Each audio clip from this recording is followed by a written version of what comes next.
हाँ जी, ਆਪਾਂ ਕਰ ਰਹੇ ਹਾਂ ਜੀ ਫਿਜ਼ੀਕਲ ਕੈਮਿਸਟਰੀ ਦਾ chapter 1 already work done in isothermal expansion ਦੇ ਵਿੱਚ ਕਰ ਚੁੱਕੇ ਹਾਂ, ਬਟ ਮੈਂ ਤੁਹਾਨੂੰ ਇੱਕ ਵਾਰੀ ਬਰੀਫ ਦੇ ਦਿੰਦੀ ਹਾਂ ਦੈਟ ਕੀ ਕੁਝ ਕੀਤਾ ਸੀ। That work done in isothermal expansion ਕਿ ਕੋਈ ਗੈਸ ਹੈ ਸਿਲੰਡਰ ਦੇ ਵਿੱਚ ਆਈਸੋਥਰਮਲੀ ਕੀ ਕਰ ਰਹੀ ਹੈ, ਐਕਸਪੈਂਡ। ਆਈਸੋਥਰਮਲ ਦਾ ਮਤਲਬ ਕੀ ਹੈ, ਟੈਂਪਰੇਚਰ ਤੁਹਾਡਾ ਹੈ ਕੌਨਸਟੈਂਟ, ਠੀਕ ਹੈ। ਔਰ ਇਸ ਕੇਸ ਦੇ ਵਿੱਚ ਵਰਕ ਡਨ ਕਿੰਨਾ ਹੁੰਦਾ, ਵਰਕ ਡਨ ਹੁੰਦਾ ਰਾਜੇ ਮਾਈਨਸ PdV, ਕਿਉਂਕਿ ਵਰਕ ਗੈਸ ਹੈ ਜਿਹੜੀ ਖੁਦ ਐਕਸਪੈਂਡ ਕਰ ਰਹੀ ਹੈ, ਖੁਦ ਵਰਕ ਕਰ ਰਹੀ ਹੈ, ਤਾਂ ਇਸ ਕੇਸ ਦੇ ਵਿੱਚ ਵਰਕ ਡਨ ਕੀ ਹੋਏਗਾ, ਨੈਗੇਟਿਵ। ਤਾਂ ਵਰਕ ਡਨ ਕੀ ਹੋਏਗਾ, ਇੰਟੀਗ੍ਰੇਸ਼ਨ PdV, ਵੋਲਿਊਮ ਕੀ ਹੋ ਰਿਹਾ, increase from V1 to V2, ਠੀਕ ਹੈ। ਔਰ P ਦੀ ਵੈਲਿਊ ਕਿੰਨੀ ਹੁੰਦੀ ਹੈ, PV ਇਕੁਅਲ ਟੂ nRT ਹੁੰਦਾ, ਇਹ ਤੁਹਾਨੂੰ ਆਲਰੇਡੀ ਪਤਾ। ਦੈਨ ਪ੍ਰੈਸ਼ਰ ਦੀ ਵੈਲਿਊ ਕਿੰਨੀ ਆ ਜਾਏਗੀ, nRT ਡਿਵਾਈਡਡ ਬਾਈ V। ਤਾਂ ਇਹ ਵਾਲੀ ਜਿਹੜੀ ਪ੍ਰੈਸ਼ਰ ਦੀ ਵੈਲਿਊ ਆਈ ਇਸ ਨੂੰ ਇਸ ਇਕੁਏਸ਼ਨ ਦੇ ਵਿੱਚ ਪੁੱਟ ਕਰ ਦਾਂਗੇ, nRT by V and integration ਕਰ ਰਹੇ ਹਾਂ, ਲਿਮਿਟਸ ਹੈਗੀਆਂ V1 ਟੂ V2, ਠੀਕ ਹੈ। ਦੈਨ ਇਸ ਕੇਸ ਦੇ ਵਿੱਚ ਵਰਕ ਡਨ ਕਿੰਨਾ ਆ ਜਾਏਗਾ, ਵਰਕ ਡਨ ਮਾਈਨਸ 2.303 nRT, ਠੀਕ ਹੈ, nRT log of V2 by V1, ठीक है। वॉल्यूम की है V1 टू V2। और इंटरनल एनर्जी कितनी आएगी, ये तो वर्क डन का फॉर्मूला है, ये तुसी अच्छी तरह लर्न कर लियो क्योंकि अगे भी थोनों कार्नोटिक साइकिल दे विच इहदी जरूरत पएगी, ठीक है। वर्क डन हो गया आइसोथर्मल एक्सपेंशन दे विच, इहदा फॉर्मूला आ गया जी minus 2.303 nRT log of V2 bye V1। और इंटरनल एनर्जी कितनी होंदी है आइसोथर्मल एक्सपेंशन दे विच, 0 होंदी है क्योंकि ਜਿਹੜੀ ਤੁਹਾਡੀ ਗੈਸ ਹੈ ਐਕਸਪੈਂਡ ਕਰ ਰਹੀ ਹੈ, ਠੀਕ ਹੈ। ਗੈਸ ਕੀ ਹੋ ਰਹੀ ਹੈ, ਐਕਸਪੈਂਡ ਕਰ ਰਹੀ ਹੈ, ਵੋਲਿਊਮ ਇਨਕਰੀਜ਼ ਹੋਇਆ from V1 to V2, gas expand ਹੋਈ, ਠੀਕ ਹੈ। ਬਟ ਟੈਂਪਰੇਚਰ ਕੀ ਹੈ ਇਸ ਕੇਸ ਦੇ ਵਿੱਚ, ਕੌਨਸਟੈਂਟ ਹੈ, ਚੇਂਜ ਇਨ ਟੈਂਪਰੇਚਰ 0 ਹੈ, ਗੈਸ ਐਕਸਪੈਂਡ ਹੋਈ। ਤਾਂ ਇਸ ਕੇਸ ਦੇ ਵਿੱਚ ਕਿਉਂਕਿ ਜਿਹੜਾ ਤੁਹਾਡੀ ਇੰਟਰਨਲ ਐਨਰਜੀ ਹੈ ਉਹ ਕਿਸ 'ਤੇ ਡਿਪੈਂਡ ਕਰਦੀ ਹੈ, ਟੈਂਪਰੇਚਰ 'ਤੇ। बिकॉज चेंज इन टैंपरेचर 0 है तो इंटरनल एनर्जी की वैल्यू भी कितनी होएगी, 0, क्लीयर। तो इंटरनल एनर्जी भी आइसोथर्मल एक्सपेंशन 0 होएगी। एंथैल्पी चेक करनी है, एंथैल्पी का फॉर्मूला होंदा delta H delta U and P delta V, ठीक है। इंटरनल जी थोड़ी एंथैल्पी है ये इक्वल होंदी है, दैन PV नूं आपां की लिख सकते हैं, nRT, ये थोनों ऑलरेडी पता है nRT। उस तो बाद क्योंकि डेल्टा U की वैल्यू 0 होंदी है, टैंपरेचर कॉन्सटेंट है, तो डेल्टा H की वैल्यू भी कितनी आ गई, 0। तो हुण आपां वर्क डन कर लिया, change in internal energy check कर लिया और एंथैल्पी भी चेक कर ली। आइसोथर्मल एक्सपेंशन दे विच इन्हां दी वैल्यू 0 आ रही है, वर्क डन आ रहा जी थोड़ा 2.303 nRT log of V2 bye V1, ठीक है। आगे नेक्स्ट कर रहे हैं Q, ठीक है। हीट कितनी इनवॉल्व है, हीट अब्जॉर्ब हुई या इवॉल्व हुई, तो Q की वैल्यू किद्दां चेक करांगे, delta U Q plus W, ठीक है।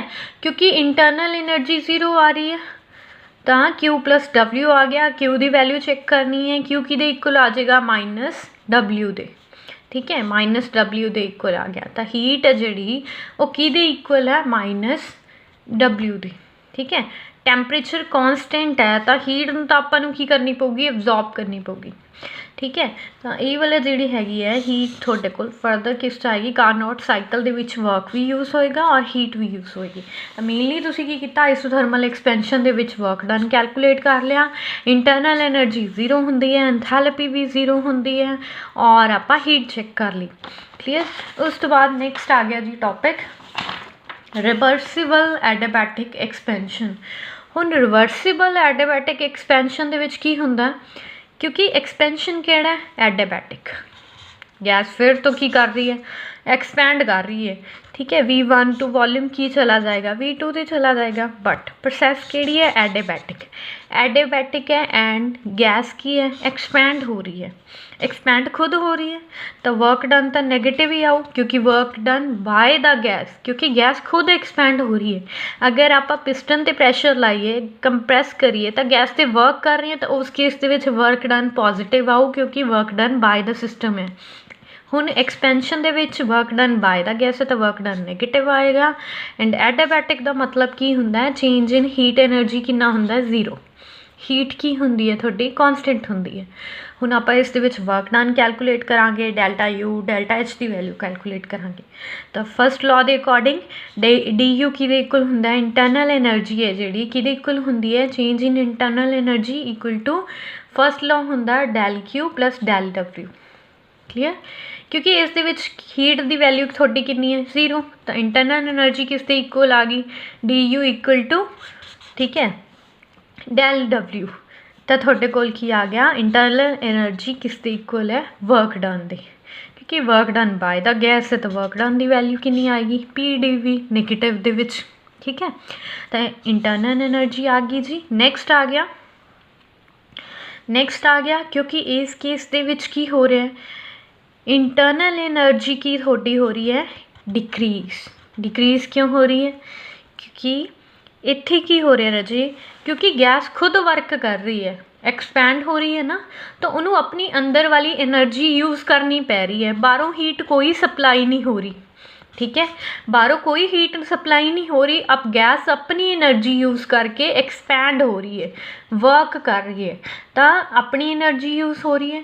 तो इस करके इंटरनल एनर्जी यूज़ करके गैस का जो टैंपरेचर है वो डिक्रीज़ हो जाऊगा। इन एडाबैटिक एक्सपेंशन दे विच टैंपरेचर डिक्रीज़ हो। हुण तुहानूं पता इंटरनल एनर्जी है जिहड़ी टैंपरेचर ते की करदी है, डिपेंड करदी है, क्योंकि टैंपरेचर की हो गया डिक्रीज़, इट मीनस थोड़ी इंटरनल एनर्जी भी की होगी एडाबैटिक एक्सपेंशन च डिक्रीज़ होएगी।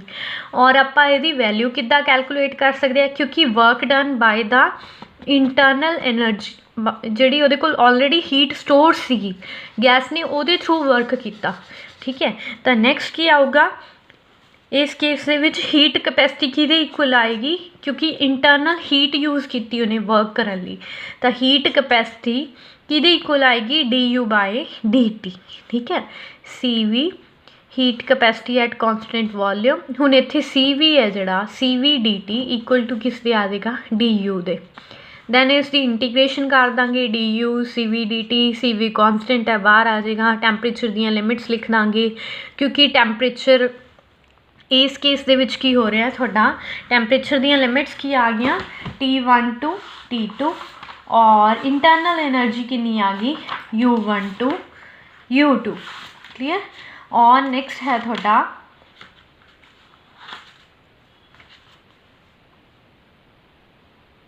क्लियर।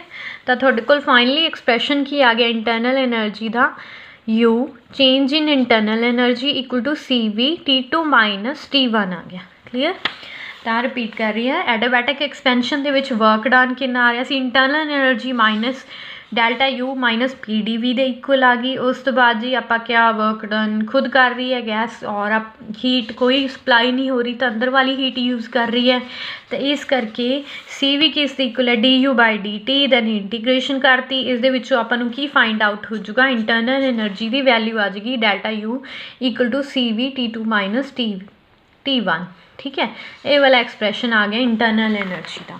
इन्हें एडाबैटिक एक्सपेंशन अगे कर रहे हैं, डेल्टा एच एडाबैटिक एक्सपेंशन के डेल्टा एच तुहानूं पता है एच की वैल्यू की होंगी है, U प्लस PV। ठीक है, डेल्टा यू PV नूं किहदे इक्वल लिखते होंगे, RT, R gas constant, T temperature. Then delta U की वैल्यू आप कैलकुलेट कर ही ली, किहदे इक्वल होंगी है एडाबैटिक एक्सपेंशन के CV डेल्टा T।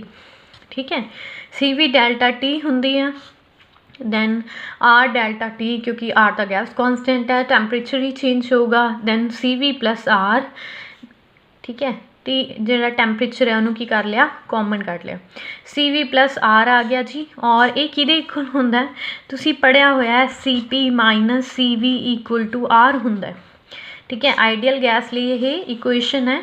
तो ये विच की होंदा, CP minus CV equal to R। अपने कोल की है CV plus R, CV plus RN, तो आप इसका एक्सप्रैशन चेक कर सकते हैं। तो इस केस के की आ जाऊगा, CP इक्वल टू ये चीज़ आ गई, तो आप इसकी जगह की लिख सकते हैं, CP heat capacity at constant pressure, CP delta T अपने को इंथैल्पी का एक्सप्रैशन आ गया। तो डेल्टा U का CV डेल्टा T होंदा, and delta H adiabatic expansion के की होंदा, CP डेल्टा T। सिंपल है, कांस्टेंट प्रैशर ते हुंदा, इंटरनल एनर्जी कांस्टेंट वॉल्यूम ते हुंदी है, बाकी सब कुछ सेम है।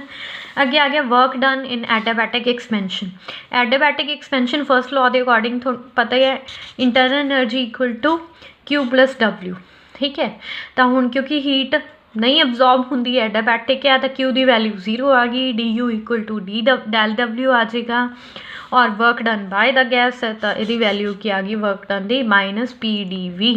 और तुसी पढ़ चुके हो आइडियल गैस के विच ये जिहड़ी इंटरनल एनर्जी होंदी है ये कित्थे होंदी है, चेंज इन इंटरनल एनर्जी, ठीक है। D U by D T equal to की होंदा है सी वी। तो आपां इहदी वैल्यू पुट कर देंगे डी यू की, किहदे इक्वल आ जाएगी सी वी डी टी की। तो इत्थे वैल्यू पुट कर दूँगी C V D T equal to minus P D V, then integration कर देंगे, ठीक है। लिमिट्स की ने T1 to T2, temperature change हो रहा है T1 टू T2 और volume V1 to V2। Then थोड़े कोल की आ जाएगा CV कांस्टेंट है, बाहर आ जाएगा। थोड़े कोल फाइनली की आ गया work done equal to CV T2 minus T1, simple. तो एडियाबैटिक एक्सपेंशन के विच हीट इंथैल्पी की इक्वल आ जाएगी CP DT दे, ठीक है। ये डेरीवेशन तुसी अच्छी तरह कर लैनी है। दैन डेल्टा यू किस दी इक्वल है CV DT। उस तो बाद आप नैक्सट की किया वर्क डन, वर्क डन कितना होंगे CV T2 माइनस T1, या तुसी की लिख सकते हो CV DT, सिंपल, क्लियर। ये चीज़ आ गई जी थोड़े को CV DT। सेम ही इंटरनल एनर्जी तो वर्क डन का एक्सप्रैशन, ठीक है। एडियाबैटिक एक्सपेंशन ये थोड़े लिए इंपॉर्टेंट नहीं, वर्क डन वाले एडियाबैटिक एंड आइसोथर्मल वाले, ठीक है। वर्क डन किदा कैलकुलेट करता है वैल्यूज़, ये फॉर्मूला थोड़े लिए इंपॉर्टेंट है। नैक्सट आ गया जी, नैक्सट आप कर चुके हैं already that relation between temperature and volume, ठीक है। टैंपरेचर तो वॉल्यूम का ऑलरेडी रिलेशन की सी कि आप कह रहे थे इंटरनल एनर्जी वर्क डन के इक्वल आ रही है, इंटरनल एनर्जी की जगह CV DT लिख दें, PDV कर दें, then integration T1 to T2, then volume change हो रहा V1 टू V2। उस तो बाद P की जगह की लिख सकते हो तुसी, देखो इंटरनल एनर्जी सी इतने मिसटेक होगी, इंटरनल एनर्जी टैंपरेचर तो वॉल्यूम थोड़े को मेनली होंगे प्रैशर वॉल्यूम टैंपरेचर। तुसी फर्स्ट वाला रिलेशन की दस रहे हैं वॉल्यूम एंड टैंपरेचर का।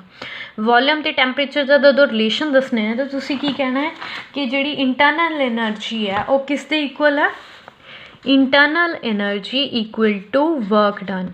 वर्क डन की वैल्यू पुट करती, PDV होंगी है जी, P की वैल्यू थोनों पता है कितनी होंगी है, PV इक्वल टू RT होंगे है, P की वैल्यू RT बाई V आ जाएगी, then RT DV by V आ गया थोड़े को फाइनली, ठीक है। इधरली साइड की है इंटरनल एनर्जी, यदी जगह आप की पुट करता वर्क डन का की आ गया RT DV बाई DV, ठीक है, DV बाई V। ये चीज़ आ गई इंटरनल एनर्जी का, थोड़ा दसता पिछे कर चुके हैं ऑलरेडी CV DT होंगे। दैन उस तो बाद टैंपरेचर किस आ जाएगा डिवाइड दे विच चला जाएगा, CV DT बाई T आ जाएगा, R DV बाई V आ गया। दैन उस तो बाद नैक्सट की होएगा CV D log T आ जाएगा, R log की आ जाएगा V आ जाएगा, क्लियर। उस तो बाद नैक्सट की आ गया टैंपरेचर चेंज हो रहा है, CV log T temperature T1 to T हो रहा है, R then log V1 log V V1 to V2। यदा फाइनली की आ जाएगा इक्वेशन की आ जाएगी CV log T2 by T1 R log V2 by V1, simple. उस तो बाद नेक्स्ट की आएगा जी CV log T2 my T1 R log V1 by V2। Next उस तो बाद की आ सकता है R की जगह थोनों दसता आइडियल गैस लिए इक्वेशन की होंगी है CP, ठीक है। इन्हों का रिलेशन की होंगे heat capacity at constant pressure constant volume equal to gas constant होंगी है। आप R की जगह की पुट कर सकते हैं CP माइनस CV, ठीक है। CP माइनस CV पुट कर दोगे R की जगह, log V1 बाई V2 आ जाएगा, clear, log V1 by V2 आ जाएगा। उस तो बाद नैक्सट की करना है तुसी, इक्वेशन आ गई। इस तो बाद जी आप इनू CV नाल डिवाइड कर दोगे, ठीक है। CV नाल डिवाइड करता, नीचे CV नाल डिवाइड किया, दैन CV नाल CV कैंसल हो गया, ठीक है। इत्थे भी किहदे नाल डिवाइड किया CV नाल, इत्थे CV नाल CV कैंसल हो जाऊगा, एक CV इत्थे रह जाएगा। तुहाडे कोल फाइनल रिलेशन आ गया log T2 by T1, clear.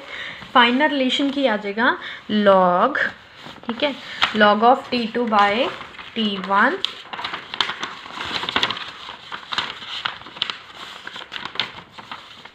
ठीक है। फाइनल रिलेशन आ गया log of T2 by T1।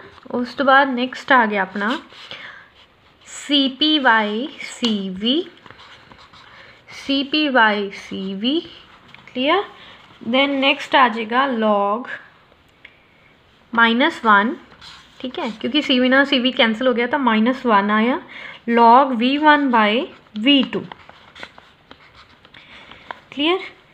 तो अगर जे हीट कैपेसिटी की रेशो आ जाए तो आप इनू गामा लिख सकते हैं। CP by CV नू की लिखते हैं gamma, heat capacity at constant pressure by constant volume नू गामा लिख सकते हैं। दैन तुसी की लिखोगे log T2 by T1 equal to gamma -1 log of V1 by V2, clear. उस तो बाद नैक्सट की होएगा जी log T2 by T1 equal to log of V1 by V2 raised by gamma -1, ये थोड़े को फाइनली की आ जाएगा relation.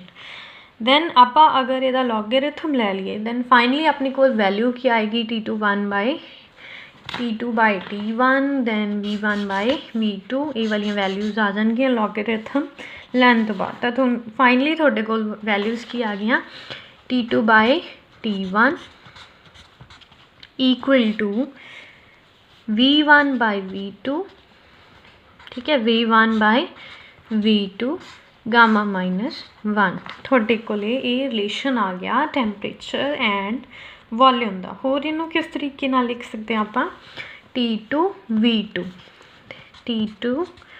V2 gamma -1, clear, gamma -1 then V1 T1, ठीक है, V1 T1 V दे उपर की है रिस्पा गामा -1। थोड़े को ये फाइनल रिलेशन आ गया, ये लिख सकते हैं TV gamma -1 equal to constant, ये चीज़ भी लिख सकते, क्लीयर है जी। थोड़े को कहने का मतलब फाइनली रिलेशन आ गया टैंपरेचर एंड वॉल्यूम का। इसी तरह ही जी आप किसका रिलेशन कर लाँगे, ये टैंपरेचर तो वॉल्यूम का आ गया। नैक्सट किहदा कर सकते हैं, इसी तरीके नाल आपां इसी तरीके नाल टैंपरेचर एंड प्रैशर। हुण कीता आपां वॉल्यूम ते टैंपरेचर का, ऐदा ही प्रैशर ते टैंपरेचर का आ जाएगा। प्रैशर ते टैंपरेचर दे विच हुण वॉल्यूम ते टैंपरेचर का जिहड़ा आया सी उहदे विच तुसीं कहता TV, ठीक है, गामा -1 कॉन्सटेंट हुंदा। अगर थोड़े कोल टैंपरेचर एंड प्रैशर का आ गया तो उस केस दे विच किहदे उपर लिखनी है, रेशो जिहड़ी ये पावर है प्रैशर के उपर लिखनी है। रिलेशन तुसीं ड्राइव करना है, ठीक है, वो ऑलरेडी आप कर चुके हैं। तो तुसीं फाइनली ये रिलेशन लर्न करना है TP, ठीक है, प्रैशर के उपर इस बार की आ जाएगा 1 - gamma by gamma equal to constant. ऐदा ही तुसीं किहदा कर लेना है प्रैशर एंड वॉल्यूम का। प्रैशर एंड वॉल्यूम दे विच की आएगा PV, ठीक है, गामा रिस्ट बार gamma equal to constant. Simple, ये तीनों रिलेशन एज सच लर्न कर लेनी है। अगे फर्दर करते हैं जी आप नैक्सट चैप्टर थर्मोडायनैमिक्स 2। ये ऑलरेडी कर चुके सी बट मैं थोनों एक बारी फिर भी दोबारा रिपीट करता, क्योंकि अगे वाली साइकिल कारनोट साइकिल दे विच ये जिहड़ियां टर्म्स ने फॉर्मूले ने ये यूज़ होने हैं। तो नैक्सट चैप्टर है जी थर्मोडायनैमिक्स 2। तो नैक्सट चैप्टर दे विच क्या गया कि नैक्सट चैप्टर किस ते बेस्ड है, सैकेंड लॉ ते, सैकेंड लॉ ऑफ थर्मोडायनैमिक्स। कहते जरूरत की सी सैकेंड लॉ की, need for second law of thermodynamics. ये जरूरत क्यों सी जी, क्योंकि जो फर्स्ट लॉ है वो कह रहा सी, उन्हें ये नहीं एक्सप्लेन किया कि जी हीट है वो लो टैंपरेचर तो हाई टैंपरेचर वाल फ्लो करती है। ये एक्सप्लेन नहीं कर सकी करती भी है या नहीं भी कर सकती, ठीक है, कि हीट है जी कोल्ड टू हॉट बॉडी वाल मूव करती है या नहीं, ये बारे कुछ नहीं दसिया फर्स्ट लॉ ने। सैकेंड है स्पॉन्टेनिटी नहीं एक्सप्लेन कर पाया फर्स्ट लॉ।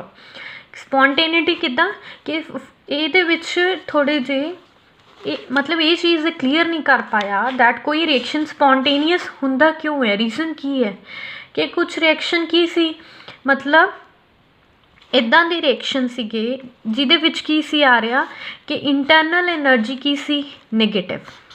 ठीक है, फर्स्ट लॉ कहता सी जिहदे विच इंटरनल एनर्जी नेगेटिव है वो रिएक्शन जी स्पॉन्टेनियस हुंदा। बट कुछ रिएक्शनस इदां दे भी पाए गए जिन्हां दे विच इंटरनल एनर्जी पॉजिटिव है फिर भी वो स्पॉन्टेनियस हुंदे है। फर्स्ट लॉ तो नैगेटिव तो कह रहा सी रिएक्शन स्पॉन्टेनियस हुंदे है, पर कुछ रिएक्शन इदां दे भी नेचर दे विच हुंदे आ जिन्हां दे विच वैल्यू पॉजिटिव हुंदी है फिर भी वो स्पॉन्टेनियस नहीं। तो इस चीज़ नूं फर्स्ट लॉ एक्सप्लेन नहीं कर पाया। एक तो हीट का फ्लो नहीं एक्सप्लेन कर पाया, एक पॉजिटिव केस दे विच भी स्पॉन्टेनियस हुंदे आ इंटरनल एनर्जी पॉजिटिव होने ते उन्होंने नहीं एक्सप्लेन कर पाया।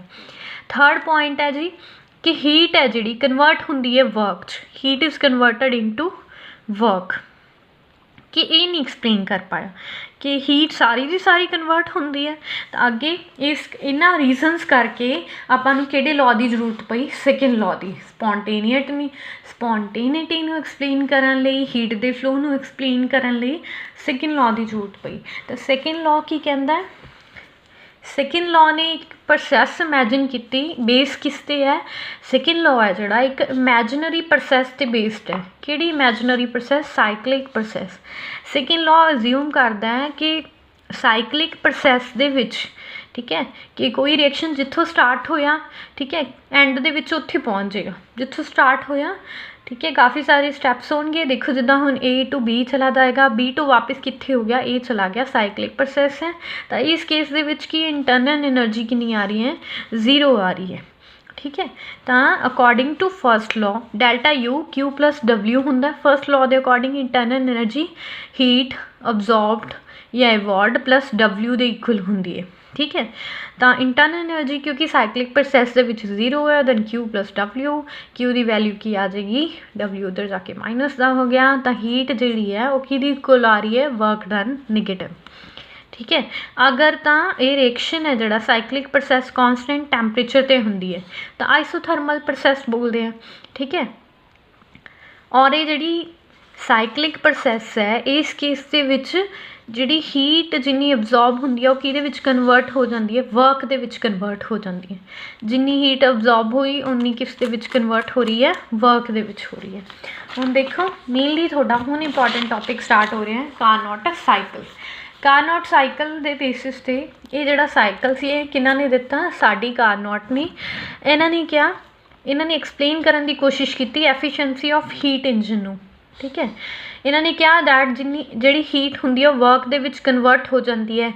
किहड़े केस दे विच वर्क मैक्सीमम हुंदा है, किहड़ी प्रोसैस दे विच कदों वर्क मैक्सीमम हुंदा है कि जिन्नी हीट अब्जॉर्ब हुई उहदा मैक्सीमम आउटपुट आएगा, कि वेस्टेज घट होएगी वो हीट दे विचों।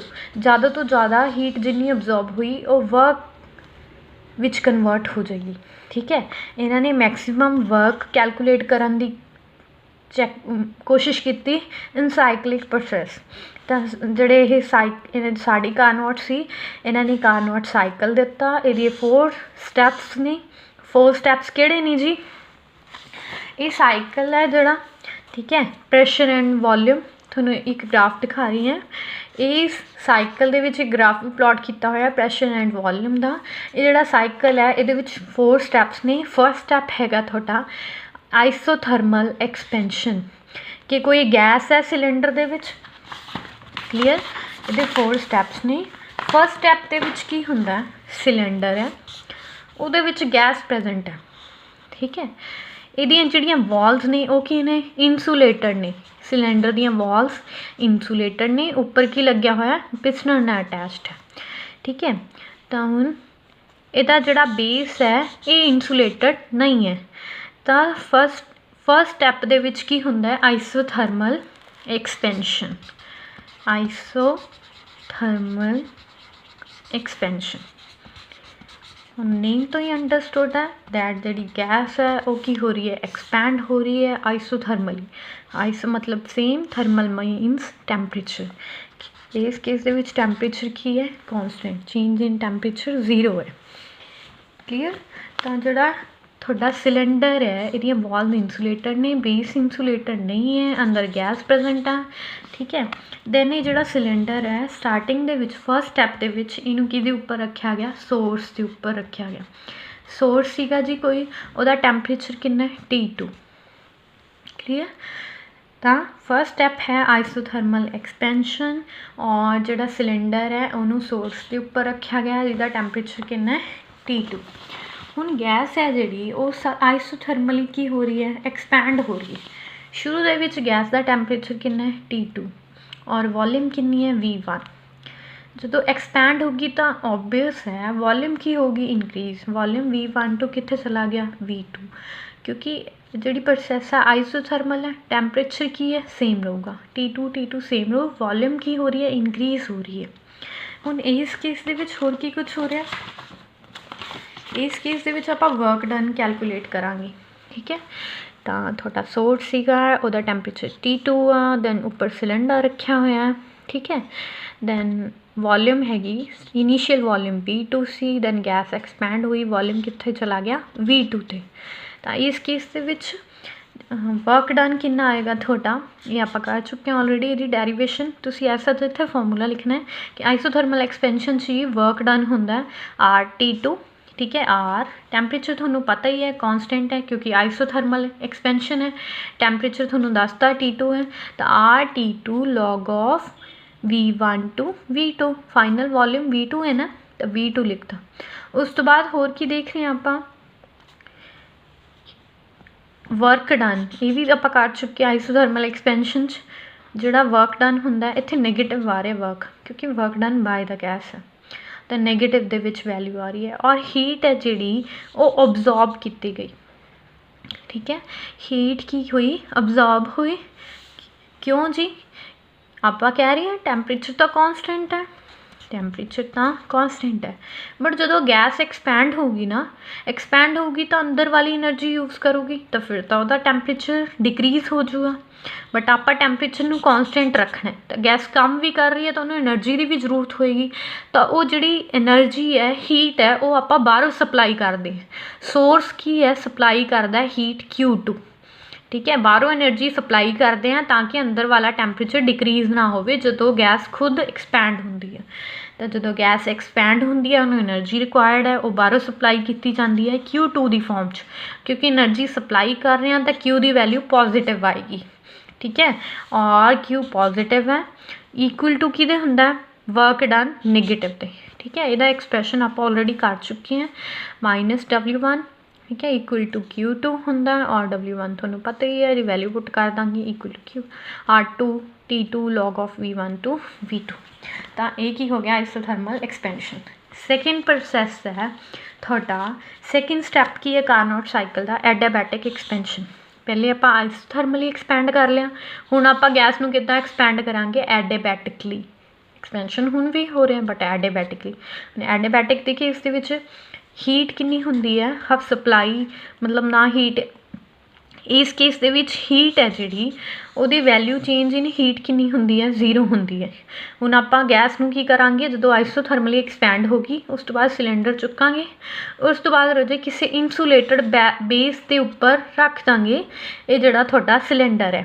हुण इत्थे भी गैस एक्सपैंड हो रही है तो वॉल्यूम V3 तो कित्थे चला जाएगा इंक्रीज हो गया ना फर्दर ठीक है V3 तो चला गया V4 ते क्लीयर वॉल्यूम हो गया V3 तो V4।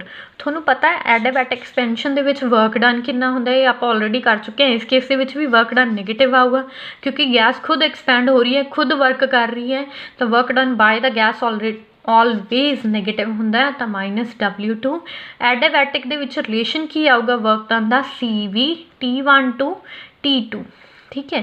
Final temperature and minus initial temperature हुण इस केस दे विच क्योंकि हीट तो आप सप्लाई कर ही नहीं रहे बाहरों कोई हीट अंदर नहीं जा रही तो वर्क गैस खुद करूगी अपनी एनर्जी यूज़ कर रही है अपनी एनर्जी यूज़ करूगी अंदर वाली तो यदा टैंपरेचर की होगा डिक्रीज पहले टैंपरेचर कितना सी T2 बट हुण जो गैस एक्सपैंड होगी टैंपरेचर कितना हो गया T1 ठीक है। तो वर्क डन कितना हो गया CV माइनस वर्क डन ठीक है, CV T1 minus T2। Final temperature T1 है, इनीशियल टैंपरेचर कितना सी T2। अगर आप T2 ਨੂੰ ਅੱਗੇ ਲਿਆਵਾਂਗੇ ਤਾਂ साइन चेंज हो जाएंगे, ठीक है, minus common, then minus CV T2 minus T1 आ जाएगा work done. Clear.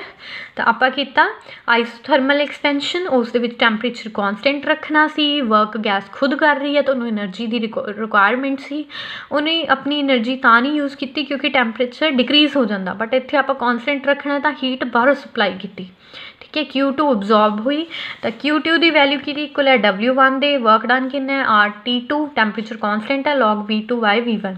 But adiabatic दे विच की हुंदा, हीट एनर्जी कोई सप्लाई नहीं करते, तो इस केस दे विच जिहड़ी गैस कोले खुद की हीट है वो यूज़ करके एक्सपैंड हो रही है, खुद की हीट करके एक्सपैंड हो रही है तो यदा टैंपरेचर की हो जाएगा, डिक्रीज़ हो जाएगा, खुद ही एनर्जी यूज़ कर रही है तो टैंपरेचर T2 तो कितने चला गया T1। इस केस के विच वर्क डन कितना होंदा CV T1 final temperature minus initial temperature, T2 ਨੂੰ अगर अगे लैके आना तो साइन चेंज हो जाएंगे, minus CV T2 minus T1 आ जाएगा। तो तुसी कर लिया आइसोथर्मल एक्सपेंशन, एडियाबैटिक एक्सपेंशन। अगे थर्ड स्टैप कर रहे हैं, आइसोथर्मल कंप्रैशन आ जाऊगा, फिर एडियाबैटिक कंप्रैशन आ जाऊगा। हुण तक आप एक्सपेंशन किते, फर्दर कंप्रैशन करांगे। क्लीयर। थर्ड स्टैप दे विच जी आप कर रहे हैं, थर्ड स्टैप हैगा तुहाडा आइसोथर्मल कंप्रैशन। हुण भी टैंपरेचर की है कॉन्सटेंट, कि जो गैस स्टार्टिंग दे विच देखो टैंपरेचर T2 सी, आइसोथर्मली एक्सपैंड हो रही है, टैंपरेचर सेम है, वॉल्यूम इंक्रीज़ हो गया V1 to V2, then adiabatic expansion हो गया। एडियाबैटिक जिहदे विच तुहानूं दसता हीट है जिहड़ी वो हीट कोई सप्लाई नहीं करती, खुद ही एनर्जी यूज़ करूँ तो टैंपरेचर डिक्रीज़ हो रहा है, T2 टू कित्थे चला गया T1, वॉल्यूम इंक्रीज़ हो गया, एक्सपैंड हो रही है V2 टू V3, ठीक है। इधरली साइड वॉल्यूम की हो रहा है, इंक्रीज़ हो रहा है, वॉल्यूम इंक्रीज़ होया, ठीक है। थोड़ा इधर करके लिख रहे हो, क्लीयर है जी। नैक्सट आ गया आइसोथर्मल कंप्रैशन। हुण इत्थे भी टैंपरेचर की है कॉन्सटेंट, टैंपरेचर 0 है, टैंपरेचर 0 है, गैस की कर रही है, कंप्रैस कर रहे हैं, आप पिस्टन ते प्रैशर लगा रहे हैं। हुण इस केस दे विच कंप्रैस करांगे, कंप्रैस करन नाल वॉल्यूम की हो गया डिक्रीज़, इधर वाली साइड जांदे वॉल्यूम डिक्रीज़ हो गया V3 टू V4, ठीक है। वॉल्यूम की हो रहा है डिक्रीज़, कंप्रैस करती बट टैंपरेचर सेम ही रहूगा T1। क्लीयर। तो आइसोथर्मल कंप्रैशन में समझते हैं, थर्ड स्टैप है। थर्ड स्टैप दे विच तुसी सिलेंडर नूं किस ते रखता, वापस सोर्स ते रखता, ठीक है। आइसोथर्मल की कर रहे हैं आप, कंप्रैशन, कंप्रैशन है जी। सोर्स का टैंपरेचर भी T2 है, ठीक है। सोर्स का टैंपरेचर की है तुहाडा, मतलब मेन तुसी सोर्स लिया, टैंपरेचर रखना है कॉन्सटेंट, ठीक है। इहदा टैंपरेचर कितना है तुहाडा T1, क्योंकि हुण गैस नूं आपां की करना है, कंप्रैस करना है, गैस नूं की करना है आपां नैक्सट दे विच, सॉरी इत्थे गड़बड़ हो गई, आपां नैक्सट कर रहे हैं आइसोथर्मल कंप्रैशन, है ना।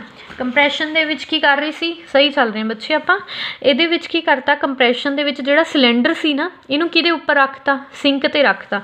गैस का टैंपरेचर भी कितना है T1 है, सिंक का टैंपरेचर भी कितना है, कंप्रैशन दे विच सिंक च रखना है, एक्सपेंशन च सोर्स ते रखना है, क्योंकि गैस खुद एक्सपैंड हुंदी सी तां आइसोथर्मल एक्सपेंशन सीगा, ठीक है।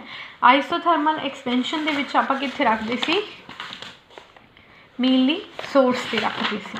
आइसोथर्मल एक्सपेंशन च सोर्स ते रखना, एडियाबैटिक च इंसुलेटेड चीज़ ते रखना, ठीक है।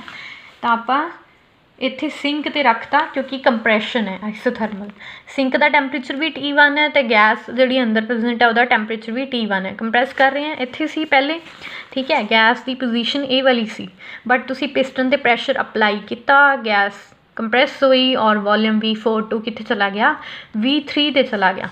आइसोथर्मल का टैंपरेचर कॉन्सटेंट है, वॉल्यूम थोड़ा हो रहा है डिक्रीज़, ठीक है। वॉल्यूम डिक्रीज़ होया, हुण कोई चीज़ अंदर कंप्रैस हो रही है, कंप्रैस होगी तो फिर वह टैंपरेचर ज़्यादा होगा ना, इनक्रीज़ हो जाएगा, मॉलिक्यूल्स के हीट क्रिएट हो रही है, टैंपरेचर की हो रहा है, इनक्रीज़ हो गया जो कंप्रैस हो रही है। बट आप टैंपरेचर नूं की रखना है कॉन्सटेंट, टैंपरेचर नूं कॉन्सटेंट रखना है, बट इस केस इनक्रीज़ हो गया। टैंपरेचर नूं मेनटेन करन लई ये जिहड़ी गैस है ये अपनी हीट किनूं सप्लाई कर देगी, सिंक नूं सप्लाई कर देगी, हीट सप्लाई करती सिंक नूं, सप्लाई की है, बाहर जा रही है हीट, तो वैल्यू कितनी आऊगी हीट की, निगेटिव, ठीक है। तो वर्क डन कितना आएगा आइसोथर्मल कंप्रैशन के केस के विच तुहाडे कोल वर्क डन आएगा जी W3 क्योंकि थर्ड स्टैप है RT1 log of V3 to V4 volume final कितनी है V4 ठीक है। तो डिक्रीज हो रही है बट फाइनल वॉल्यूम कितनी है V4 इनिशियल कितनी सी V3 टैंपरेचर अपना कॉन्सटेंट है T1 हीट क्योंकि इवॉल्व हो रही है तो हीट की वैल्यू की आ रही है नेगेटिव वर्क क्योंकि डन बाय द सिस्टम है गैस नहीं वर्क कर रही तो वर्क की दी वैल्यू पॉजिटिव है ठीक है। कंप्रैशन वर्क पॉजिटिव आ रहा है हीट की वैल्यू नेगेटिव क्योंकि बाहर हीट सप्लाई कर रही है क्योंकि कंप्रैस करने नाल अंदर हीट क्रिएट हो गई सी टैंपरेचर इनक्रीज़ हो रहा सी तो टैंपरेचर नू मेनटेन करने लई जिहड़ी गैस है वो अपनी हीट किनू सप्लाई कर देगी सिंक नू सप्लाई कर देगी क्लीयर। तो -Q equal to W3 RT1 log of V4 by V3 next आ गया जी थोड़ा एडियाबैटिक कंप्रैशन आइसोथर्मल कंप्रैशन हो गया नैक्सट है लास्ट स्टैप एडियाबैटिक कंप्रैशन हुण एडियाबैटिकली कंप्रैस कर रहे हैं हुण तुहानूं दसता सी एडियाबैटिक के केस दे विच सिलेंडर नूं किस ते रखना तुसीं इंसुलेटिंग बेस के उपर रखना है ना हीट अंदर जाऊगी ना बाहर जाऊगी इंसुलेटिंग बेस है तो क्यू की वैल्यू 0 है एडियाबैटिक दे विच क्यू हुंदा है 0 ना अंदर एंटर करती है ना बाहर जाती है ठीक है। तो गैस कर रहे हैं आप कंप्रैस पहले ए वाली पोजीशन ते सी V4 ते ठीक है पिस्टन बट हुण होर कंप्रैस करता तो वॉल्यूम डिक्रीज़ हो चुकी बिल्कुल गैस की फाइनल पोजीशन ए वाली आ जाएगी V1 क्लीयर। दैन तो इस केस दे विच की हो रहा है टैंपरेचर इनक्रीज़ हो रहा है क्योंकि गैस के मॉलिक्यूल बड़े ज़्यादा कंप्रैस हो गए ना कंप्रैस हो गए तो टैंपरेचर की हो जो बड़ी क्लोज आ रहा है हीट तो टैंपरेचर इनक्रीज़ हो गया क्लीयर। पहले टैंपरेचर T1 सी हुण टैंपरेचर कितना आ जाएगा T2 तो इस केस दे विच वर्क डन कितना आ जाएगा CV T2 minus T1 clear. इत्थे वर्क डन पॉजिटिव है क्योंकि work done by the system है कंप्रैशन का जिहड़ा एडियाबैटिक है उसका रिलेशन तो ऑलमोस्ट सेम ही है CV T2 माइनस T1 ठीक है। Final temperature minus initial temperature last वाले भी आप एक्सपेंशन च यही किया बस उस केस वर्क डन नेगेटिव सीगा क्लीयर। और जिहड़ा एक्सपेंशन है आइसोथर्मल है कंप्रैशन एक्सपेंशन उहदे विच ए वाला फॉर्मूला लाने हुंदे RT1 ठीक है जिन्ना भी टैंपरेचर होंदा log V4 by V3 then total work done थोड़ा कितना आ जाएगा हुण तक आपां की कीता एक बार रिपीट कर रही हैं ब्रीफ दे विच दैट आपां प्रैशर ते वॉल्यूम दे विच ग्राफ प्लॉट किया होया कार्नोट साइकिल वाला इहदे विच की सीगा कि फर्स्ट स्टैप सी आइसोथर्मल एक्सपेंशन गैस एक्सपैंड हुंदी सी ते आइसोथर्मल है तो टैंपरेचर T2 रहेगा सेम रहेगा एक्सपैंड हो रही है तो वॉल्यूम की हो गया इनक्रीज़ हो गया ठीक है।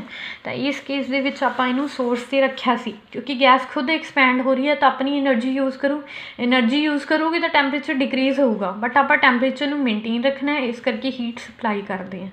दैन नैक्सट स्टैप सी जी एडियाबैटिक एक्सपेंशन एडियाबैटिक इस केस दे विच सीगा तुहाडा वर्क डन RT ठीक है RT2 log of final volume V2 bye V1 क्योंकि work done by the gas है तो -W आंदा सी ठीक है और हीट सप्लाई करते सी तो इस केस की आंदा सी Q इक्वल टू -W ये तुहाडा वर्क डन का एक्सप्रैशन। दैन आ गया एडियाबैटिक एक्सपेंशन दे विच गैस एक्सपैंड हो रही है फर्दर तो एडियाबैटिक है तो हीट तो 0 होगी खुद एक्सपैंड हो रही है ठीक है। इस केस दे विच सिलेंडर नूं आपां इंसुलेटिंग बेस ते रखते सी एडियाबैटिक Q की वैल्यू 0 है खुद वर्क कर रही है तो टैंपरेचर डिक्रीज़ होगा T2 कित्थे चला गया T1 तो वॉल्यूम की हो गया इंक्रीज़। नैक्सट आ गया आइसोथर्मल कंप्रैशन कंप्रैस कर रहे हैं तो मॉलिक्यूल्स क्लोज आउणगे तो हीट प्रोड्यूस होगी ठीक है बट आप टैंपरेचर नूं की रखना है मेनटेन रखना है मतलब जो मॉलिक्यूल क्लोज आ गए तो टैंपरेचर इंक्रीज़ हो बट आप टैंपरेचर नूं मेनटेन रखना है मेनटेन की रखांगे Q बाहर चला जाएगा -Q हो जाएगा जिहड़ी हीट है क्लोज ऑन करके मॉलिक्यूल्स प्रोड्यूस हुई उन्होंने बाहर कर देंगे ताकि टैंपरेचर सेम रहे क्लीयर। आइसोथर्मल कंप्रैशन है T1 होगा वॉल्यूम डिक्रीज़ होगी V3 टू कित्थे चलेगी V4 आगे आ गया एडियाबैटिक कंप्रैशन इस केस दे विच की आएगा कंप्रैस कर रहे हैं बट हीट कितनी है 0 इंसुलेटिंग बेस से रखा हुआ कंप्रैस करन नाल जिहड़ा इस केस दे विच की हो रहा है टैंपरेचर इनक्रीज़ हो रहा है T1 टू कित्थे चला गया T2 तो वॉल्यूम की होगी वॉल्यूम थोड़ी डिक्रीज़ होगी V4 टू कितने चलेगी V1। तो ये थोड़े 4 स्टैप्स आ गए। दैन नैटवर्क डन किद्दां कैलकुलेट करांगे, इन्हां सारियां दी value first work done then second third fourth इन्हां दा सम करके। क्लीयर। तो नैट वर्क डन कैलकुलेट करते हैं जी आपां। टोटल वर्क डन किस दे इक्वल आएगा, total work done equal to, ठीक है, total work done equal to W1 W2, ठीक है, क्योंकि वर्क डन स्टार्टिंग दे विच गैस की हो रही सी। फर्स्ट स्टैप दे विच तुहाडा किहड़ा स्टैप सीगा, फर्स्ट एडियाबैटिकली आइसोथर्मली एक्सपेंशन सी फर्स्ट स्टैप, ठीक है। सैकेंड स्टैप दे विच तुहाडा की हो रहा सीगी जी, first they which isothermally expand हो रही है तो वर्क डन नैगेटिव है। सैकेंड दे विच एडियाबैटिकली एक्सपैंड हो रही है तो ये भी वर्क डन की आ गया थोड़ा नेगेटिव। फर्स्ट भी वर्क डन नेगेटिव, सैकेंड भी वर्क डन नेगेटिव, ठीक है। और थर्ड दे विच आइसोथर्मली कंप्रैस कर रही सी बाय द सिस्टम, बाहरों कंप्रैस कर रही सी तो बाहरली साइड तो वर्क हो रहा तो वर्क की वैल्यू पॉजिटिव आएगी। दैन एडियाबैटिक कंप्रैशन भी वर्क डन की आऊगा पॉजिटिव, ठीक है। तो वर्क डन थोनों पता है आइसोथर्मल एक्सपेंशन दे विच की सी अपने कोल RT2 log of V2 by V1 final volume Y initial. Then इस केस दे विच की आ रहा सी एडियाबैटिक दे विच, एडियाबैटिक दे विच टैंपरेचर की हो रहा सी थोड़ा डिक्रीज, ठीक है। इस केस दे विच आपां की लिखिया सी CV, clear, minus CV T2 minus T1, ठीक है। दैन नैक्सट की आ गया W3 की वैल्यू, क्योंकि आइसोथर्मल कंप्रैशन है तो ये तो सेम ही रहूगा। कंप्रैशन दे विच मेनली की हो रहा सीगा तुहाडा आइसोथर्मल कंप्रैशन। कंप्रैशर दे विच आपां की लिखदे सी, टैंपरेचर कितना आ गया सी अपना इस केस दे विच, मतलब तुसी पिछे वाले रिलेशन देखोगे तो टैंपरेचर T1 अपना फाइनली टैंपरेचर आ गया सीगा T1, ठीक है, log of V4 bye V3। और नैक्सट सीगा एडियाबैटिक कंप्रैशन। एडियाबैटिक कंप्रैशन दे विच की आ गया सी CV T2 minus T1, clear. ये चीज़ आ गई सी थोड़े कोल। ये तो कैंसल हो जाएगी टर्म्स, ये माइनस का, ये प्लस का, ये वाली टर्म्स कैंसल हो गई। फाइनली थोड़े कोल की रह गया R2 log of RT2 log of V2 by V1 RT1 log of V4 by V3। तो वर्क डन ये करके आ रहा है आइसोथर्मल वाली प्रोसैस करके, एडियाबैटिक वाला तो कैंसल ही हो गया, ठीक है। आइसोथर्मल करके नैट वर्क डन आ रहा तो थोड़ी फाइनल वैल्यू कितनी आ गई RT2 log of V2 by V1 plus RT1 log of V4 by V3। ये थोड़ा फाइनल की आ गया वर्क डन आ गया जी, क्लीयर। तो टोटल वर्क या डन या नैट वर्क डन कैलकुलेट करना होवे तो ये चीज़ आ जाती है कार्नोट साइकिल दे विच। नैक्सट अगर heat energy net heat absorbed check करनी है, हीट अबजॉर्ब एक टाइम ते तो आप अंदर एंटर करवाई सी कि टैंपरेचर डिक्रीज़ ना होवे आइसोथर्मल एक्सपेंशन दे विच, ठीक है। दैन सीगा आइसोथर्मल कंप्रैशन, वो हीट बाहर जा रही सी। एडियाबैटिक दे विच तां हीट का कोई रोल ही नहीं होंदा, तो एक टाइम ते हीट एंटर कराई सी, एक टाइम ते बाहर जा रही सी। तो दोनों नूं आपां की कर देंगे प्लस माइनस करके अपने को नैट हीट अबजॉर्बड आ जाएगी Q2 माइनस Q1। तो Q2 की वैल्यू थोनों पता ही है वर्क डन दे इक्वल सी RT2 log of V2 by V1, ठीक है, RT2 log of V2 by V1 then RT1 log of V4 by V3, clear. तो RT2 हुण अपने को फाइनली की रहा RT2 अपने को इक्वेशन की आ रही है रजे, इक्वेशन आ रही है जी हीट की R Q2 minus Q1 then RT2 log of V2 by V1 plus RT1 log of V4 by V3। ये हीट की थोड़े कोल की आ गई वर्क डन की वैल्यू पुट करके नैट हीट की इक्वेशन आ जाएगी, ठीक है। दैन नैक्सट की करोगे तुसी हुण अगे नैक्सट की आएगा राजे, क्योंकि जो आप कार्नोट साइकिल का ग्राफ ड्रॉ किया सी उस केस में की आ रहा सीगा ये जो कार्नोट साइकिल का ग्राफ सी हुण इस देखो T2 V1 ठीक है। ਹੁਣ ਇਹ ਜਿਹੜਾ ਗ੍ਰਾਫ ਸੀਗਾ ਮੇਨਲੀ